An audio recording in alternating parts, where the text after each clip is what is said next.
Start है। नमस्कार, आप देख रहे हैं मोबाइल न्यूज़ 24। मैं हूं अंबुज कुमार और अभी हम आए हुए हैं सिमरी बख्तियारपुर के वर्तमान एमएलए जफर आलम जी के पास। जफर आलम जी, बहुत बहुत स्वागत है आपका मोबाइल न्यूज़ 24 में। आपका भी बहुत बहुत स्वागत है।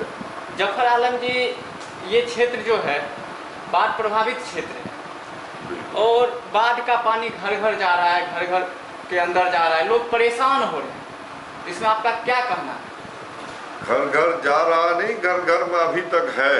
अभी आपके सामने भेलवा महादलित टोला के 20 आदमी आपके सामने थे और उन्होंने वीडियो दिखलाया। उनको पानी पीने के लिए भी कोई व्यवस्था नहीं अब तक हो पाई है। वो क्या नाम है, विष भरा जल पीने के लिए बाध्य हैं, मजबूर हैं, लेकिन इस पर सरकार का कोई ध्यान नहीं जा रहा, न प्रशासन इसकी सुधि ले रहा। हम लोग कहते हैं तो इस लोग सब चीज़ सबको राजनीतिक रूप ही दे देते हैं। यहाँ का जो प्रशासनिक व्यवस्था है, जिला पदाधिकारी के चाहने के बाद भी चुस्त दुरुस्त नहीं हुआ है। जिला पदाधिकारी प्रयास कर लें, लेकिन इनको भी मदन मोहन झा, नर्मदेश्वर लाल जैसे कदम उठाने पड़ेंगे, तभी जाकर के ये पदाधिकारी ठीक रास्ते पर चल पाएंगे। मैं गया था मैसी पूर्ण बांध के पश्चिम, कोसी नदी के अंदर, बख्तियारपुर, सलखुआ क्षेत्र का पूर्ण भ्रमण किया है।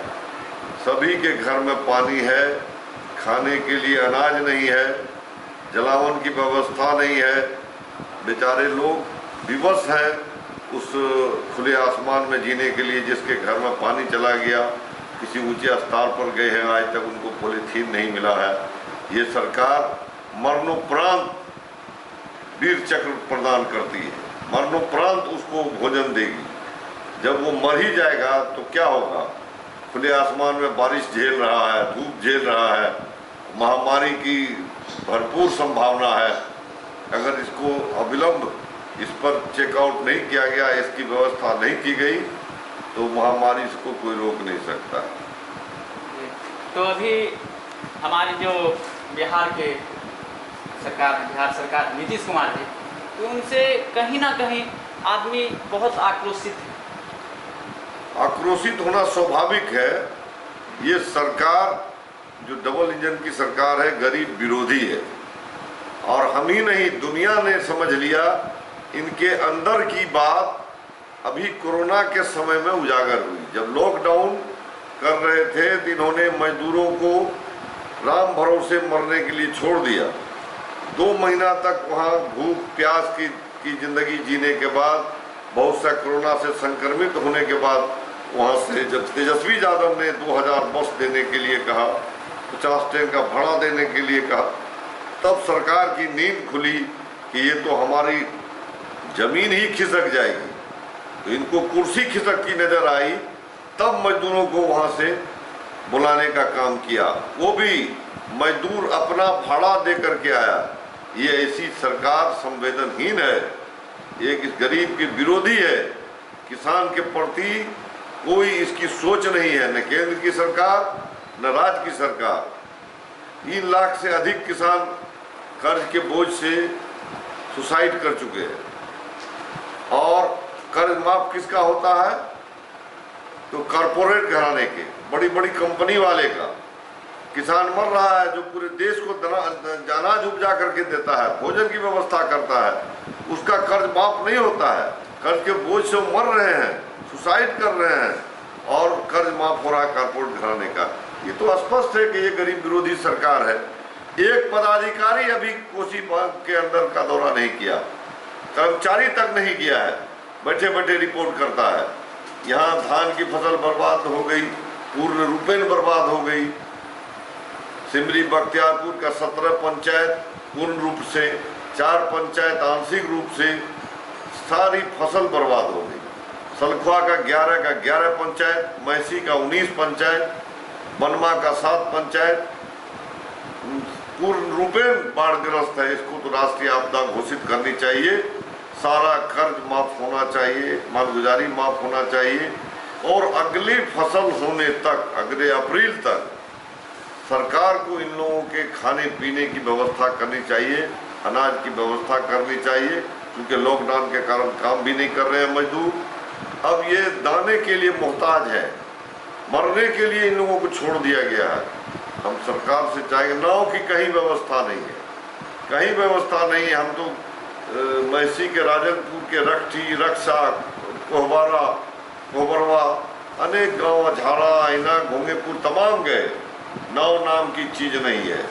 इक्का दुक्का नाव नजर आता है, जबकि एक टोले में 3 से 4 नाव की आवश्यकता है, क्योंकि उसका बाजार से राशन पानी की व्यवस्था नाव से ही करना है, बाथरूम उसको नाव से ही जाना है, मवेशी का चारा नाव से ही लाना है। एक टोले से दूसरे टोला में जाने के लिए भी नाव चाहिए। बीच में बड़ा नाला है जिसमें 7 फीट 8 फीट पानी है, लोग आसानी से पार नहीं कर पाते हैं। इधर ताजपुर, बनगामा, पचभीड़ा, घुड़मुहा, सौथी, भिरखी, सामर, अलानी, रंगिनिया, सारे गांव बाढ़ग्रस्त हो चुके हैं। सारे गांव में पानी जमा है। मैंने पूरे क्षेत्र का दौरा किया और हमने जिला पदाधिकारी को लिखा, प्रभारी मंत्री को लिखा, अंचलाधिकारी से बात की, लेकिन कोई व्यवस्था अभी तक नहीं हो पाई है। पता नहीं इन लोगों के ऊपर लाल फीताशाही, सरकार की लाल फीताशाही के कारण जिला पदाधिकारी का अब तक कोई एक्शन नहीं हुआ। पिछली बार आंधी तूफान से मकई बर्बाद हो गया, बारिश से गेहूं बर्बाद हो गया। ये जो सलाहकार हैं, कृषि के सलाहकार हैं, ये घर बैठे रिपोर्ट करते हैं। 12 पंचायत सिमरी का मकई का भरपूर फसल लगाता है किसान, लेकिन यहाँ के सलाहकार ने, यहाँ के बीओ ने लिख के दिया कि सिमरी बख्तियारपुर में मकई नहीं होता है। हम सरकार से आपके माध्यम से मांग करते हैं, जिला पदाधिकारी से मांग करते हैं कि इसकी जांच हो और जांच करके इन लोगों को, सलाहकार को चयन मुक्त कर दिया जाए। ये लोग भी किसान के प्रति गंभीर नहीं है, घर बैठे रिपोर्ट करते हैं। कोई आज भी मकई के खेत में मकई का खूंटी लगा हुआ है, कहता धान नहीं हो रहा, मकई नहीं हो रहा। आप बताइए कि उसकी ड्यूटी इसी काम के लिए वो नहीं करता। अभी एक किसान को अप्रैल से पहले कोई फसल नहीं होने वाली है, क्या खाएगा? मूंग फसल 100% बर्बाद हो गई। जो मकई है उसकी कीमत नहीं मिल रही है जो किसान बेचेगा, और किसान के समस्या 7,000-8,000 रुपया प्रति बीघा लगा करके धान की फसल लगाने का काम किया। 100% धान का फसल साफ हो गया, लेकिन सरकार को कोई इस पर न जांच हो रही है, न सर्वे हो रहा है, कुछ नहीं। बैठे बैठे जो मनमाएगा रिपोर्ट कर देगा। 2600 एकड़ में ये हरेवा पंचायत में धान लगा, 250 एकड़ का रिपोर्ट होता है। अब बताइए कि किसान कहाँ से करेगा? जो किसान खेती किया उसको, उसके खाते में मुआवजा की राशि नहीं गई, और जिसने खेती नहीं किया, जिसकी जमीन नहीं है, उसको 16,000 18,000 करके राशि गई। ये गंभीर मामला है, ये जांच का विषय है। इसलिए हम आपके माध्यम से सरकार से चाहेंगे कि इसकी जांच कराए और किसान को भरपूर मदद की जाए, मालगुजारी माफ हो, कर्ज माफ हो, खाद, बीज और कीटनाशक दवा रबी फसल के लिए अनुदानित दर पर मुहैया कराया जाए। तो अभी हमने बात किया जफर आलम जी से, तो इनका कहना है कि बिहार सरकार कहीं ना कहीं अपने कार्य से विमुख हो गए हैं, और इनका कहना ये भी है कि यहाँ के किसान को कर्ज माफ़ किया जाए, मालगुजारी माफ़ किया जाए। कैमरा पर्सन विशाल कुमार के साथ मैं हूँ अंबुज कुमार, मोबाइल न्यूज़ 24।